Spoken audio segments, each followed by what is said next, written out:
Hello students, myself doctor Yashraj Pardeshi from academy of biology. आज के lecture में हम पहले पढ़ेंगे pollen pistil interaction. Last lecture में हमने देखा pollination. What is pollination? Transfer of pollen grains from anther to the stigma is called as pollination. हमने पढ़ा self pollination, cross pollination, agents of pollination, outbreeding devices. अभी हम पढ़ते हैं pollen pistil interaction. बेटा, जब पॉलिनेशन होता है तो इट इज़ नॉट गारंटी क्या right type of pollen has landed on stigma. कभी कभी रॉन्ग टाइप का भी, या दूसरे स्पेसीज का भी, या दूसरे डिफरेंट प्लांट का भी जो इनकॉम्पिटिबल है वो भी पोलन लैंड हो सकता है स्टिग्मा पर। इसलिए the pistil has the ability to recognise the pollen whether it is of right type, जिसे हम कहते हैं कॉम्पेटिबल, और ऑफ द रॉन्ग टाइप, जिसे कहते हैं इनकॉम्पेटिबल। अगर पोलन ग्रेन राइट टाइप का है, then the pistil accepts the pollen and promotes post pollination events that leads to fertilization. अगर पोलन राइट टाइप का है, then the pistil accepts the pollen and promotes post pollination events that lead to fertilization. अगर pollen wrong type का है, then the pistil rejects the pollen by preventing pollen germination on the stigma, या फिर pollen tube की growth नहीं हो पाती। The ability of the pistil to recognize the pollen followed by its acceptance or rejection is a result of a continuous dialogue between pollen grain और pistil। दोनों के chemicals के बीच में, पोलन ग्रेन और पिस्टिल के, एक इंटरेक्शन होता है, ठीक है, various proteins, various complex molecules के बीच में, और उससे उस कारण pistil can recognise and then accept or reject the pollen depending upon the species। अगर right type का है तो acceptance, wrong type का है तो rejection। ये जो concept है ये आजकल plant breeding programme, artificial hybridization में यूज़ किया जाता है, ठीक है। अब हम देखते हैं, जैसा मैंने कहा, ability of the pistil to recognise the pollen followed by is acceptance और रिजेक्शन। तो ये, जैसा मैंने कहा, कुछ केमिकल्स के कारण होता है, जैसे प्रोटीन्स वगैरह। अब हम देखते हैं, अगर पोलन ग्रेन राइट टाइप का है और वो 2 सेल स्टेज में रिलीज हुआ था एंथर से, जैसा हमने देखा था। कौन से 2 सेल स्टेज? वेजिटेटिव सेल और जनरेटिव सेल। अब वो पोलन ग्रेन अगर लैंड होते हैं स्टिग्मा पर, फिर तैयार होती है pollen tube. Pollen tube formation ये एक बहुत इम्पॉर्टेंट प्रोसेस होता है। जैसे पोलन ट्यूब बनती है वो ग्रो होती है, और वो पोलन ट्यूब के अंदर पोलन ग्रेन के कंटेंट्स मूव होते हैं। Okay, pollen tube grows through the tissues of the stigma and style and reaches the ovary. 2 cell stage का जो पोलन ग्रेन होता है उसमें एक वेजिटेटिव सेल है, जैसा मैंने कहा, और एक जनरेटिव सेल। अब ग्रोथ के वक्त जनरेटिव सेल डिवाइड होता है by mitosis to form 2 male gametes, जैसा मैंने यहाँ पर बताया। तो अब कितने सेल हो गए उस पोलन ट्यूब में? 3 सेल, एक वेजिटेटिव सेल और 2 मेल गैमेट्स, ठीक है। तो यहाँ पर आप देख सकते हो मेल गैमेट्स मैंने ड्रॉ किया है, और ये मैं बताता हूँ वेजिटेटिव सेल। तो ऐसे 3 सेल है उस पोलन ट्यूब में, और पोलन ट्यूब ग्रो हो रही है and it is carrying male gametes. याद रखना, male gametes in angiosperms are non motile and they are carried by pollen tube and this is called siphonogamy, ठीक है। तो 3 सेल पोलन जो रहते हैं, मतलब जो पहले से 3 सेल रहते हैं, जैसे हमने पढ़ा था, in about 40% angiosperms pollen grains are shed at 3 cell stage. तो उनमें तो बेटा पहले से ही 3 सेल बने होते हैं, वेजिटेटिव सेल और 2 मेल गैमेट। कब? एंथर के अंदर ही। तो वो सिर्फ स्टिग्मा पर डिपॉजिट होते हैं और वहाँ से पोलन ट्यूब तैयार होती है। 2 सेल स्टेज में डिवीजन भी होता है आफ्टर लैंडिंग ऑन स्टिग्मा, और पोलन ट्यूब भी तैयार होती है। तो ये आपको याद रखना है। Pollen tube after reaching the ovary enters the ovule through micropyle. अगर माइक्रोपाइल से एंटर होती है, जैसा मैंने यहाँ पर बताया है, आप देख सकते हो डायग्राम में, तो उसे कहते हैं पोरोगैमी, जो आगे हम पढ़ेंगे। फिर वो एंटर होती है एम्ब्रियोसैक में, माइक्रोपाइल के बाद एम्ब्रियोसैक में। और एम्ब्रियोसैक में जब वो एंटर होती है तो जो सिनर्जिड्स का फिलीफॉर्म एपरेटस रहता है, सिनर्जिड्स का filiform apparatus help to guide the entry of male gametes. I will repeat. Pollen grains land हुए स्टिग्मा पर, जैसा मैं यहाँ पर मार्क करके बताता हूँ. फिर पोलन ग्रेन के जर्म पोर से, जो हमने देखा था एक्साइन से रिलेटेड जो जर्म पोर थे, वहाँ से डेवलप हुई पोलन ट्यूब. पोलन ट्यूब के अंदर male gametes were carried and they reach the ovary via pollen tube.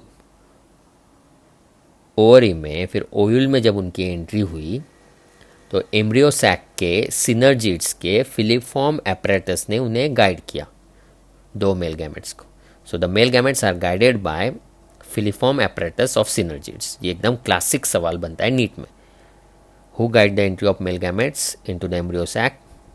Filiform apparatus of synergids. Okay, all these events from pollen deposition on the stigma until pollen tube enters the ovule are referred to as pollen pistil interaction. I will repeat. All these events from pollen deposition on the stigma until pollen tubes enter the ovule are together referred to as pollen pistil interaction. Remember, this is a dynamic process involving pollen recognition followed by either promotion और inhibition of the pollen. अगर promotion होता है, acceptance होता है, तो pollen tube बनती है. Various chemicals जो आगे हम पढ़ेंगे, जैसे कैल्शियम, बोरॉन, शुगर, ये पोलन ट्यूब के ग्रोथ में मदद करते हैं, जैसा मैंने आपको 11th में सिखाया था. ठीक है, जब हम पढ़ रहे थे मॉर्फोलॉजी, फिर मिनरल न्यूट्रिशन, मैंने कहा था calcium, boron, they helps in pollen germination. ये मेनली स्टिग्मा से रिलेटेड सिक्रीशंस होते हैं. ओके, तो ये हमने पढ़ा अबाउट पोलन पिस्टिल इंटरेक्शन. अभी हम ये कंसेप्ट को नोट्स से देखते हैं. आप देख सकते हो यहाँ पर, जैसा मैंने लिखा है, growth of pollen tube is apical and regulated by calcium, boron, inositol, sugar complex. Boron reduces bursting of pollen tube as well as enhances percentages या enhance percentage of germination and pollen tube growth. तो याद रखना, calcium, boron और sugar, that is inositol, helps in growth of pollen tube and these are mainly secretions of pistil. ठीक है, फिर आपको पता होना चाहिए, जैसा मैंने कहा, एंट्री ऑफ पोलन ट्यूब जो होती है एम्ब्रियो सैक में, यह आपके बोर्ड बुक के पेज नंबर 10 पर अच्छे से 3 डायग्राम दिए है, पोरोगैमी, चैलेजोगैमी और मीजोगैमी के. तो आप वो PDF में अच्छे से पढ़ना या वो डायग्राम अच्छे से ऑब्जर्व करना. Board book page number 10, 12th board book page number 10 में आपको रेफर करना with the help of that PDF. ठीक है, व्हाट इज पोरोगैमी? जैसा हमने पढ़ा, it is the most common method of entry of pollen tube into the oil. Type in which pollen tube enters through micropyle. अगर micropyle से pollen tube enter होती है तो इसे कहते हैं पोरोगैमी. Seen in orthotropous and anatropous oil.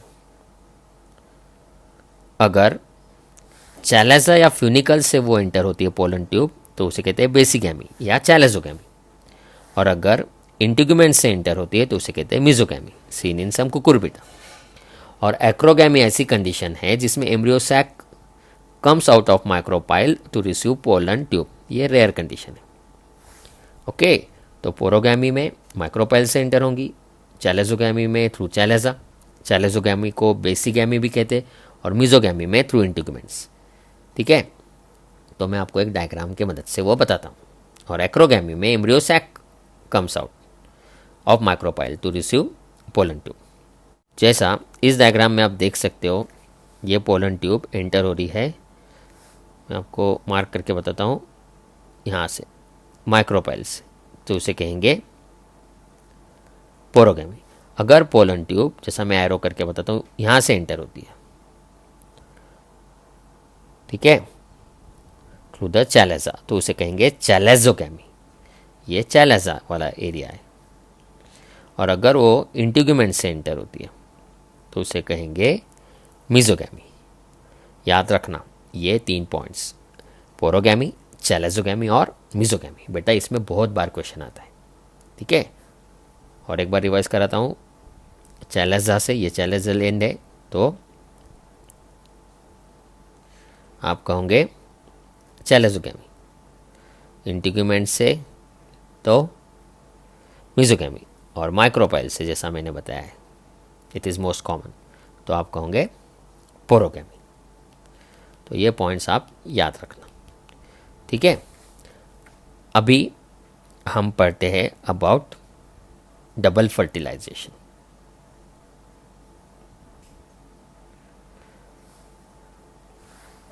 In angiosperm 2 times fertilization occur. First one is called generative fertilization, second one is vegetative fertilization. Generative fertilization, also called as syngamy or true fertilization.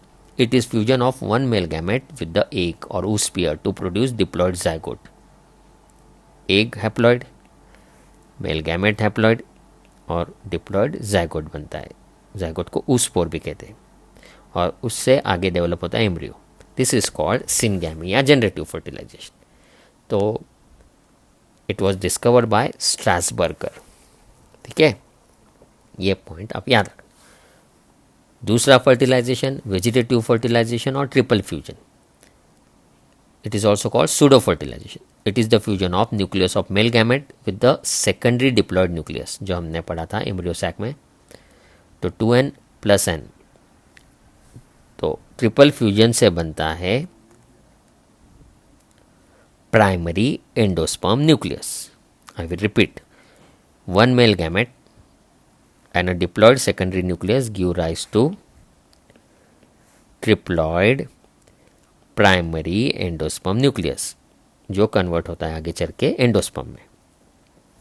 Vegetative fertilisation को triple fusion भी कहते हैं क्योंकि उसमें एक mail nucleus और 2 polar nuclei, total 3 nuclei involve होते हैं। तो कौन से 2 टाइप के फर्टिलाइजेशन है, जनरेटिव और vegetative. Vegetative fertilisation was discovered by Nawaschin.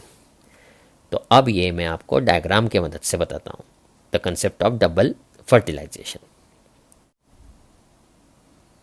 तो आप देख सकते हो इस डायग्राम में, यह है चैलेजलेन हैविंग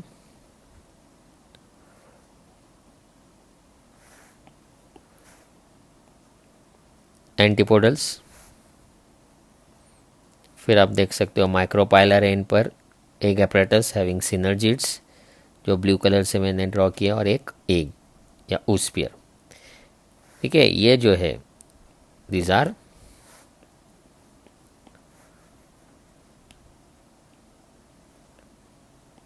मेल गैमेट्स, ठीक है। ग्रीन कलर से जो ड्रॉ किए दे आर मेल गैमेट। तो आप देख सकते हो one male gamete has fuse with egg और फिर बनता है zygote. Male gamete plus female gamete is equal to zygote and zygote will form embryo. The second male gamete has fused with secondary nucleus, that is 2n, to form triploid primary endosperm nucleus, ठीक है। तो मैं जो अभी आपको mark करके बताता हूँ, यहाँ पर बनेगा ज़ायगोट और ये प्राइमरी एंडोस्पर्म न्यूक्लियस, ठीक है। तो टोटल कितने न्यूक्लियस इन्वॉल्व हुए, 5, ठीक है। मेल गैमेट 2, एक एग और 2 पोलर न्यूक्लियाई। तो ये भी सवाल आता है डबल फर्टिलाइजेशन में how many nuclear involve totally, तो 5 न्यूक्लियस, ठीक है। डबल फर्टिलाइजेशन में 2 बार फर्टिलाइजेशन, एक बार सिनगैमी और दूसरे बार ट्रिपल फ्यूजन। सिनगैमी को जनरेटिव फर्टिलाइजेशन भी कहते हैं और ट्रिपल फ्यूजन को वेजिटेटिव फर्टिलाइजेशन भी कहते हैं। What are the 2 products of double fertilization? The 2 products are, one is diploid zygote and one is primary endosperm nucleus which is triploid. तो याद रखना, प्राइमरी एंडोस्पर्म न्यूक्लियस से आगे चल के बनता है endosperm, and endosperm in angiosperm is a product of double fertilisation and it is triploid 3n having 3 sets of chromosome. Gymnosperm में हमने पढ़ा था endosperm is haploid and pre fertilisation, यहाँ पर पोस्ट फर्टिलाइजेशन।